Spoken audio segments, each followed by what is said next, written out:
안녕하세요. 뉴스 속 날씨 이다현입니다. 본격적인 여름 휴가철을 맞아 여행 계획 세우시는 분들 많을 텐데요. 바쁜 일상을 벗어나 산이나 바닷가에서 가족이나 친구, 연인끼리 한적한 시간을 즐기며 스트레스를 해소하고 또 밀린 피로를 회복하기 위해서 여행은 더없이 좋은 기회입니다. 하지만 여름철 휴가를 즐기면서 발생할 수 있는 응급 상황에 대한 올바른 대처 방법을 숙지해야 안전하고 또 즐거운 휴가를 보낼 수가 있는데요. 오늘은 휴가지에서 조심해야 할 질환들과 상황별 응급처치 방법 등에 대해서 알아보도록 하겠습니다. 스튜디오에 좋은 가정의학과 김흥수 원장 나와 계십니다. 원장님 안녕하세요. 네, 안녕하세요. 네. 자, 먼저 여름철 휴가지에서 가장 많이 발생하는 질병 어떤 것들이 있나요? 네, 휴가지에서 많이 발생하는 질병에는 식중독, 웨이도염, 일광화상, 유행성 눈병 등이 있습니다. 식중독은 소장이나 대장에 생기는 염증을 뜻하는 장염이란 말과 비슷하게 사용됩니다. 바이러스라든가 세균, 또 그들의 독소가 원인이고요. 음식을 먹은 후 구토, 설사, 복통, 발열 등의 증상이 나타납니다. 여름 휴가지에서 주의해야 할 부분 중에 웨이도염도 흔하게 볼 수가 있는데요. 수영이나 물놀이 후 귀에 들어간 물을 제거한다고 손가락이나 면봉으로 귀안을 세게 후비는 경우가 많습니다. 네. 물에서 건드리게 되면 귀안의 피부가 손상을 받습니다. 귀에서 진물이 나오고 웨이도가 빨갛게 붓고 또 심한 통증을 호소합니다. 귀에 들어간 물은 저절로 마르거나 흘러나게 두면 됩니다. 머리를 기울여 흔들어 주거나 수건 끝을 모아서 귀안에 살짝 대면은 물이 밖으로 잘 나오게 됩니다. 네, 웨이도염에 대해서 설명을 해주셨는데 그런데 뭐 바닷가나 또 물놀이장에서는 특히나 유행성 눈병에도 많이들 걸리잖아요. 어떤가요? 네, 그 유행성 눈병에는 아데노바이러스에 의한 유행성 각결막염과 엔테로바이러스에 의한 아폴로 눈병이라고 알려진 급성 출혈성 결막염이 있습니다. 유행성 각결막염은 수건을 같이 사용하거나 수영장이나 워터파크물이 눈에 들어가게 되면 쉽게 걸리게 됩니다. 처음에는 눈에 이물감이 있으면서 눈에 충혈 및 눈곱이 심하게 끼며 눈이 심하게 붓기도 하고 눈물도 많이 흘리게 됩니다.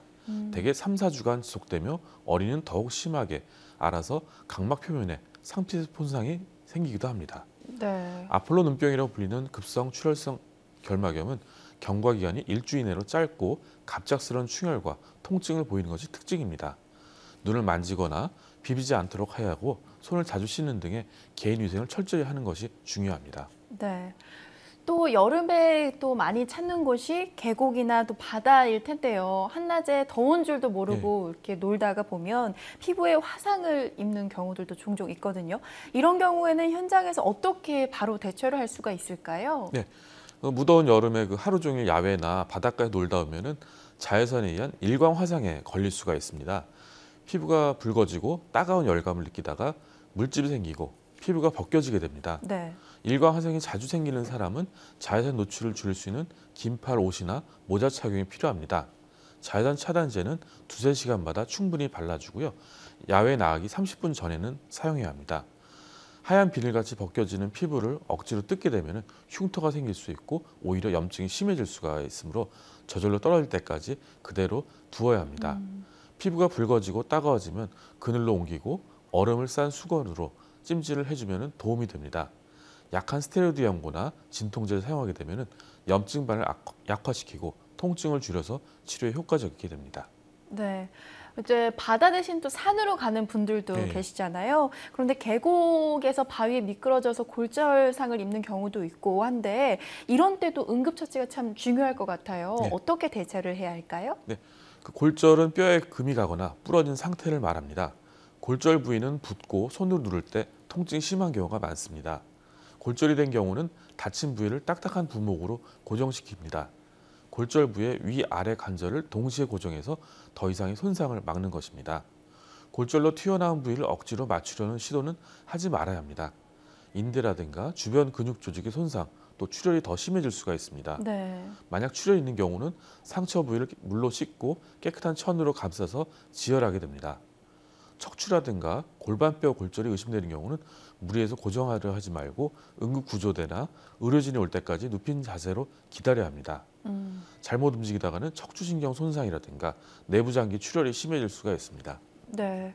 또 산에서는 벌에 쏘인다거나 또 자칫하다가는 뱀에 물리게 될 경우도 있잖아요. 이럴 때는 또 어떻게 대처를 해야 하는지요? 네, 아무래도 벌에 쏘였을 때는 벌들을 피해서 안전한 장소로 이동시킨 후에 벌침이 박혀 있는지 확인해야 합니다. 침에 독주머니가 남아 있기 때문에 벌침을 신용카드 모서리 같은 단단한 핀으로 조심스럽게 제거해야 합니다. 손으로 잘못 건드리게 되면 독주머니에 있는 독을 더 밀어 넣을 수가 있습니다. 쏘인 자리가 가렵고 빨갛게 부어오르는데요. 가렵다고 손으로 자주 긁게 되면 심하게 붓고 염증이 생길 수가 있습니다. 만약 호흡곤란이라든가 목소리가 변하고 혈압이 떨어지거나 구토 증상이 생기게 되면 아나필락시스로 생명이 위험할 수 있기 때문에 즉시 응급실로 옮겨야 합니다. 또 뱀에 물렸을 때는 안전한 곳으로 일단 우선 이동해야 하고요. 네. 바로 응급실로 가도록 해야 합니다. 환자를 안정시키고 아무것도 먹여서는 안 됩니다.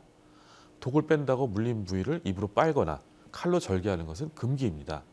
빠는 사람도 위험할 수가 있고요. 절개를 하다가 더 큰 손상이 올 수도 있습니다. 네, 이렇게 또 얘기를 들어보니까 몇 가지 응급 물품을 챙겨야 하겠다라는 그런 생각이 들어요. 휴가를 떠날 때 꼭 챙겨야 하는 약이나 물품들이 있다면 알려주시죠. 예, 예. 그 고혈압이라든가 고지혈증, 당뇨병 약을 드시던 분들은 여행 끝날 때까지 약이 충분한지 미리 확인해야 합니다. 여행 중에는 갑자기 약을 구하기 힘들기 때문에 소화제라든가 해열 진통제, 멀미약, 두드러기 약 같은 간단한 상비약 정도는 챙기는 것이 좋습니다. 여유가 있다면 소독약이라든가 밴드도 같이 준비하면 유용하게 사용할 수가 있습니다.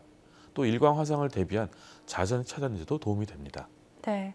마지막으로 여름 휴가지에서 주의해야 할 부분들이 있다면 어떤 것들이 있을까요? 예. 아무래도 평상시에는 잘 지키는 개인위생이라든가 주의사항도 휴가라는 들뜬 마음에 소홀해지기 쉽습니다. 너무 과식하거나 과음하지 않도록 해야 하고요. 낯선 장소의 안전사고도 또 주의해야 합니다. 네. 해외여행하는 경우에는 말라리아든가 황열, 에볼라, 홍역 등 해외에서 유행 중인 질병을 미리 확인해야 합니다. 해외여행 질병정보센터 홈페이지에서 여행할 나라를 검색해서 미리 맞이할 예방접종과 주의할 질병들을 확인하도록 합니다. 최근에 유행하는 홍콩 독감의 경우는 건강한 일반인에게는 위협이 되는 수준은 아니지만 면역력이 약한 노약자들은 특히 조심해야 합니다. 네. 홍콩 독감의 증상은 일반적인 인플루엔자 증상과 동일하게 됩니다. 37.5도의 발이라든가 두통, 전신 쇠약감, 마른 기침, 인후통, 코막힘 등 또 근육통 등이 흔히 일어나고요. 구토나 설사 같은 증상이 동반될 수도 있습니다. 네. 증상은 바이러스에 노출된 후에 보통 평균 이틀 정도 지나면 나타납니다. 질병관리본부는 홍콩을 여행하는 여행객들에게 개인 위생 수칙을 준수할 것과 귀국 후에 발열, 기침, 인후통 같은 의심 증상이 있는 경우는 즉시 가까운 의료기관에서 진료를 받을 것을 당부하고 있습니다. 네, 잘 알겠습니다. 오늘 말씀 고맙습니다. 오늘은 휴가철 상황별 응급처치 요령과 주의해야 할 질환들에 대해서 이야기 나눠봤는데요. 여름 휴가는 무엇보다 마음을 설레게 하고 들뜨게 하지만 그런 만큼 안전사고 발생 위험도 매우 큽니다. 오늘 말씀드린 휴가철 안전사고 예방법들 메모 꼭 해두셨다가 건강하고 즐거운 휴가 맞이하시길 바랍니다. 뉴스 속 날씨 오늘 준비한 소식은 여기까지입니다. 시청해주신 여러분 감사합니다.